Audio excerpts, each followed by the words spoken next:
ഏറ്റവും ഒടുവിൽ നമ്മുടെ രാഹുൽ ഗാന്ധി ഉൾപ്പെടെ RSSന് കേരളം നൽകിയ മറുപടിയാണ് റഹീം മാസ് ഫണ്ട് റൈസിങ് എന്ന് പറഞ്ഞത്. ഞങ്ങൾ പണം സ്വീകരിക്കുകയില്ല അല്ലെങ്കിൽ പണം കൊണ്ടുവരരുത് എന്നൊക്കെ പറയേണ്ടി വന്ന ആളുകൾ അതിൻ്റെ പേരിൽ അനുഭവിച്ച പ്രയാസങ്ങൾ, അതിനെ ഇവർക്ക് അഭിമുഖീകരിക്കേണ്ടി വന്നത്, ഇത്തരത്തിലൊക്കെയുള്ള വളരെ സൂക്ഷ്മമായ വൈകാരിക അനുഭവങ്ങൾ ആ കുടുംബം ഇന്ന് ഞങ്ങളുമായിട്ട് പങ്കുവെക്കുകയുണ്ടായി. ഇവിടെ പ്രധാനമായിട്ടും അബ്ദുറഹീമിൻ്റെ കേസ് എടുക്കുകയാണെങ്കിൽ അവിടെ ആ വധശിക്ഷ നിലനിൽക്കണോ അല്ലെങ്കിൽ ആ വധശിക്ഷ ഒഴിവാക്കണമോ എന്ന് തീരുമാനമെടുക്കുന്നത് ഇസ്ലാമിക് ശരീഅത്തിൻ്റെ ക്രിമിനൽ ലോ തീർച്ചയായിട്ടും ഇവിടെ വ്യത്യാസപ്പെടുന്നുണ്ട്.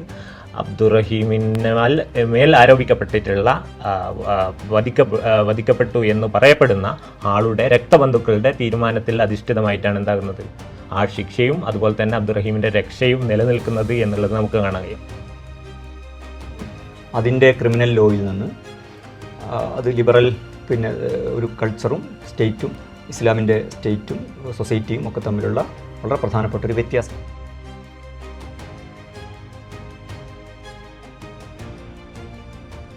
അസ്സലാമു അബ്ദുറഹീമിൻ്റെ മോചനവുമായി ബന്ധപ്പെട്ട ചർച്ചകളാണ് സോഷ്യൽ മീഡിയയിലും മറ്റുമൊക്കെ ഇപ്പോൾ സജീവമായി കൊണ്ടിരിക്കുന്നത്. അതുമായിട്ട് ബന്ധപ്പെട്ടുള്ള കുറച്ച് കാര്യങ്ങളാണ് നമ്മൾ ഈ ഒരു വീഡിയോയിൽ ചർച്ച ചെയ്യാൻ ആഗ്രഹിക്കുന്നത്. നമുക്കറിയാം, സൗദിയിൽ വധശിക്ഷയ്ക്ക് വിധിക്കപ്പെട്ട് ജയിലിൽ കഴിയുന്ന അബ്ദുറഹീമിൻ്റെ മോചനത്തിനു വേണ്ടി കേരളീയ സമൂഹം ഒന്നടങ്കം വലിയ ഒരു തുക സമാഹരിക്കുകയും അദ്ദേഹത്തിൻ്റെ മോചനം എന്നുള്ള ഒരു സ്വപ്നം അത് സഫലീകരിക്കപ്പെടുകയും ചെയ്യുമെന്നുള്ള ഒരു പ്രതീക്ഷ നമ്മളെ മുന്നിൽ ഏകദേശം അത് പൂർത്തീകരിക്കുന്ന ഒരു മുഹൂർത്തത്തിലാണ് നമ്മളുള്ളത്. അപ്പോൾ ഏവർക്കും സന്തോഷകരമായിട്ടുള്ള ഒരു കാര്യമാണ്. ഒരു മലയാളി എന്ന നിലയ്ക്കും അതുപോലെ തന്നെ പ്രവാസി സമൂഹവുമായി ബന്ധപ്പെട്ട് കിടക്കുന്ന ഒരു ആളെന്ന നിലക്കും ഏറെ സന്തോഷകരമായിട്ടുള്ള ഒരു കാര്യമാണ് അബ്ദുറഹീമിൻ്റെ മോചനം എന്നുള്ളത്. അപ്പോൾ ഈ ഒരു കാര്യത്തെ എങ്ങനെയാണ് TM നോക്കി കാണുന്നത്? അസ്സലാമു അലൈക്കും. ജമാഅത്തെ ഇസ്ലാമിയുടെ സംസ്ഥാന സെക്രട്ടറി അബ്ദുൽ ഹക്കീം നദിവിയുടെ ഒപ്പം ഞങ്ങൾ അബ്ദുറഹീമിൻ്റെ വീട് സന്ദർശിച്ചിരുന്നു. നേരത്തെ അബ്ദുൽ ഹക്കീം നദിവി സാഹിബ് കേരളത്തിലെ മറ്റ് നിരവധി പ്രമുഖരോടൊപ്പം അബ്ദുറഹീമിൻ്റെ ദിയത്ത് ഒരു പണം സമാഹരിക്കാനുള്ള ആഹ്വാനം നടത്തിയ ഒരു വ്യക്തിത്വം കൂടിയാണ്. അതിൻ്റെയൊക്കെ ഭാഗമായി വീട് സന്ദർശിച്ചിരുന്നു. വളരെ സന്തോഷകരവും ആവേശകരവുമായ ഒരു അനുഭവമാണ് നമുക്ക് വീട് സന്ദർശിക്കുമ്പോഴും ആ ഉമ്മയെ കാണുമ്പോഴും സഹോദരന്മാരോട് സംസാരിക്കുമ്പോഴും ഒക്കെ ലഭിക്കുന്നത്. ആ ഫണ്ട് റൈസിങ്ങിൻ്റെ ഒരു ആദ്യഘട്ടം സാമാന്യം നല്ല നിലക്ക് മുന്നോട്ട് പോയെങ്കിലും പിന്നീട് അതിനെക്കുറിച്ച് സഹോദരൻ പറയുന്നത് ഒരു പ്രതീക്ഷ യഥാർത്ഥത്തിൽ ഞങ്ങൾക്കുണ്ടായിരുന്നില്ല. അവർ സാധാരണ മനുഷ്യരാണ്, സാധാരണ തൊഴിലാളികളായിട്ടൊക്കെ ജോലി ചെയ്യുന്ന സാധാരണ മനുഷ്യരാണ്. പക്ഷേ അവർ സാധാരണ മനുഷ്യരായിരിക്കെ തന്നെ സമൂഹത്തിലെ പല പ്രവർത്തനങ്ങളിലും ഭാഗവാക്കാവുന്ന, ചാരിറ്റി പ്രവർത്തനങ്ങളിലൊക്കെ ഭാഗവാക്കാകുന്ന ആളുകൾ കൂടിയാണ്. അത്തരം കാര്യങ്ങളെക്കുറിച്ചുള്ള സാമാന്യ അവബോധമൊക്കെയുള്ള സാധാരണക്കാരായ തൊഴിലാളികളായ വ്യക്തിത്വങ്ങളാണ്. പക്ഷേ ഇത്രയും പണം സമാഹരിക്കാൻ കഴിയുമെന്നൊരു പ്രതീക്ഷ അവരുടെ ഒരു കാൽക്കുലേഷനിൽ ഉണ്ടായിരുന്നില്ല. എങ്കിലും സഹോദരൻ്റെ ഒരു കാര്യത്തിൽ നമ്മൾ ചെയ്യണമല്ലോ, ചെയ്ത് നോക്കേണ്ടതുണ്ടല്ലോ എന്ന ഒരു കണക്കുകൂട്ടലിലാണ് അവർ പ്രവർത്തനവുമായിട്ട് മുന്നോട്ട് പോകുന്നത്. ആദ്യഘട്ടത്തിൽ സാമാന്യം നല്ല ചെറിയ പ്രതികരണം ഉണ്ടാവുന്നു. പിന്നെ പ്രതികരണങ്ങൾ അത് അത്ര ശക്തമായി മുന്നോട്ട് പോകാതിരിക്കുന്നു. പിന്നീട് വലിയ പ്രതികരണവും ഓളങ്ങൾ സമൂഹത്തിൽ അതുണ്ടാക്കുന്നു. തീർച്ചയായിട്ടും കേരളീയ സമൂഹത്തെക്കുറിച്ച് ധാരാളം ആളുകൾ ചൂണ്ടിക്കാണിച്ചതുപോലെ കേരളീയ സമൂഹത്തെക്കുറിച്ച് നമുക്ക് പ്രതീക്ഷയും ആവേശവും ഒക്കെ നൽകുന്ന ഒരു കാര്യമാണ്. മൊത്തം ഒരു മനുഷ്യനെക്കുറിച്ച് തന്നെയുള്ള നമ്മുടെ ഒരു പ്രതീക്ഷയെ വർദ്ധിപ്പിക്കുന്ന ഒരു അനുഭവമാണ് ഏറ്റവും ഒടുവിൽ നമ്മുടെ രാഹുൽ ഗാന്ധി ഉൾപ്പെടെ RSSന് കേരളം നൽകിയ മറുപടിയാണ് റഹീം മാസ് ഫണ്ട് റൈസിങ് എന്ന് പറഞ്ഞത്.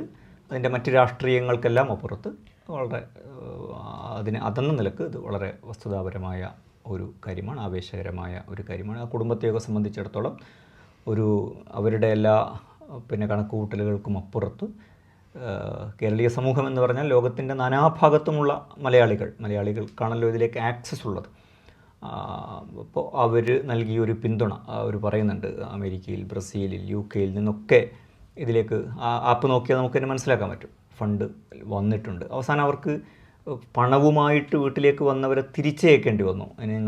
ഞങ്ങൾ പണം സ്വീകരിക്കുകയില്ല, അല്ലെങ്കിൽ പണം കൊണ്ടുവരരുത് എന്നൊക്കെ പറയേണ്ടി വന്ന ആളുകൾ അതിൻ്റെ പേരിൽ അനുഭവിച്ച പ്രയാസങ്ങൾ, അതിനെ ഇവർക്ക് അഭിമുഖീകരിക്കേണ്ടി വന്നത്, ഇത്തരത്തിലൊക്കെയുള്ള വളരെ സൂക്ഷ്മമായ വൈകാരിക അനുഭവങ്ങൾ ആ കുടുംബം ഇന്ന് ഞങ്ങളുമായിട്ട് പങ്കുവെക്കുകയുണ്ടായി. തീർച്ചയായിട്ടും മനുഷ്യരാശിയെക്കുറിച്ചും മനുഷ്യനെക്കുറിച്ചും മലയാളിയെക്കുറിച്ചുമൊക്കെയുള്ള നമ്മളുടെ ഒരു പ്രതീക്ഷയെ അങ്ങേയറ്റം അടിവരയിടുകയും വർദ്ധിപ്പിക്കുകയും ചെയ്യുന്ന അനുഭവം തന്നെയാണ് ഇത്.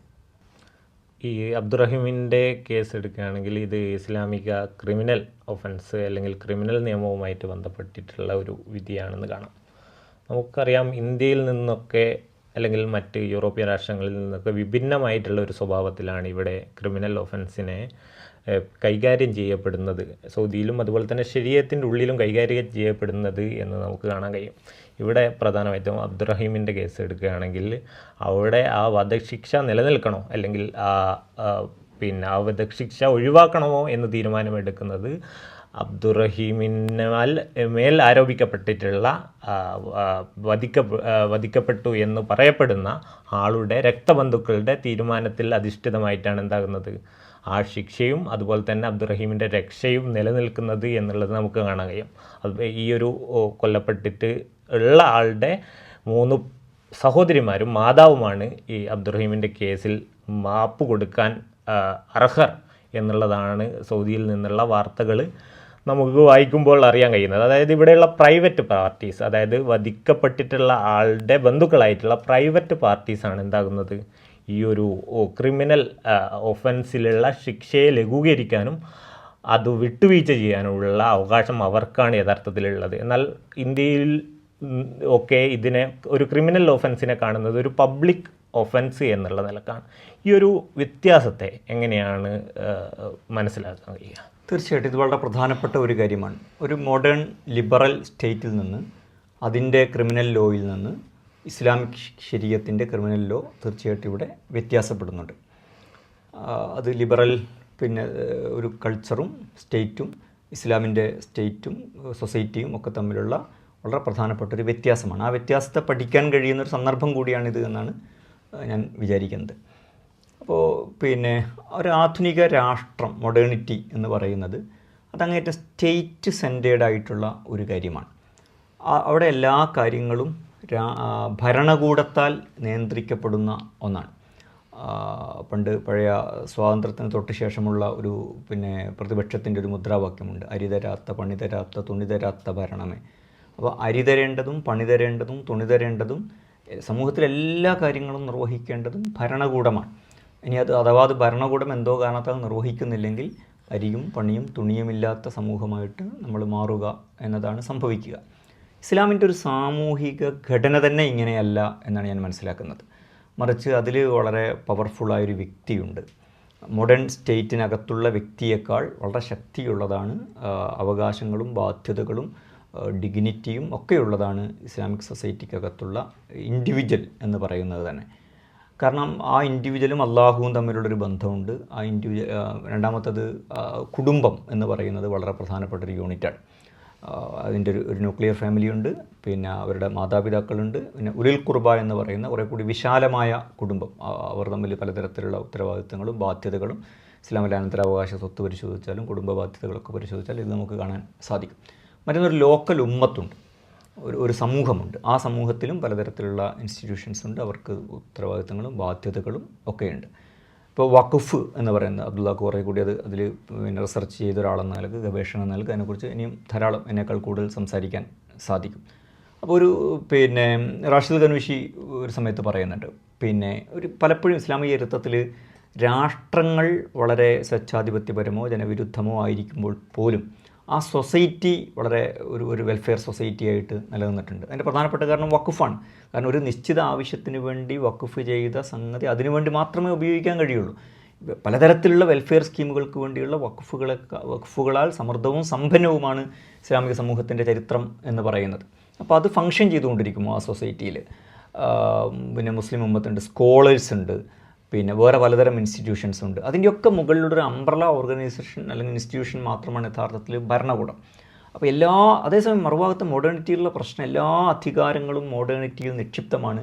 അതുകൊണ്ട് ഭരണകൂടം എപ്പോഴൊക്കെ തകരാറിലാവുന്നു അപ്പോൾ ആ സൊസൈറ്റിയുടെ എല്ലാ കാര്യങ്ങളും തകരാറിലാകും എന്നത് ഒരു പ്രശ്നം. മറ്റൊരു പ്രശ്നം, എല്ലാ അധികാരങ്ങളും ഭരണകൂടത്തിൽ നിക്ഷിപ്തമാകുന്നതുകൊണ്ട് തന്നെ ഭരണകൂട ഭീകരത എന്ന് പറയുന്നത് മോഡേണിറ്റിയുടെ കൂടപ്പിറപ്പായിട്ടുള്ള ഒരു കാര്യമാണ്. ഇസ്ലാം അതിനെ ഒരു ചെക്ക് ആൻഡ് ബാലൻസ് ചെയ്യുന്നത് ഇങ്ങനെ പല അധികാരത്തെ ഡീസെൻട്രലൈസ് ചെയ്തുകൊണ്ട് പല തട്ടുകളിൽ, അടരുകളിൽ, വിധാനങ്ങളിൽ അധികാരത്തെ വിന്യസിക്കുന്നത് കൊണ്ട് തന്നെ ഈ ഭരണകൂട ഭീകരത എന്നതിനെ ഇല്ലാതാക്കാൻ കഴിയും. ഇപ്പോൾ ബ്രിട്ടീഷുകാർ ഇതിൻ്റെ തന്നെ ഭാഗമാണ് ഈ പറയുന്ന ബ്ലഡ് മണി എന്ന് പറയുന്ന ഒരു സിസ്റ്റം. അല്ലാതെ അതൊരു കാർഡൻ സിസ്റ്റം അല്ല. കാർഡൻ സിസ്റ്റമായിട്ട് തന്നെ തോന്നുന്നത് ഈ മോഡേണിറ്റിയുടെ ഒരു പെർസ്പെക്റ്റീവിലൂടെ മാത്രം മനുഷ്യൻ്റെ സാമൂഹിക ജീവിതത്തെയും രാഷ്ട്രീയത്തെയും എല്ലാം നോക്കിക്കാണുന്നതിൻ്റെ ഒരു പരിമിതിയാണ്.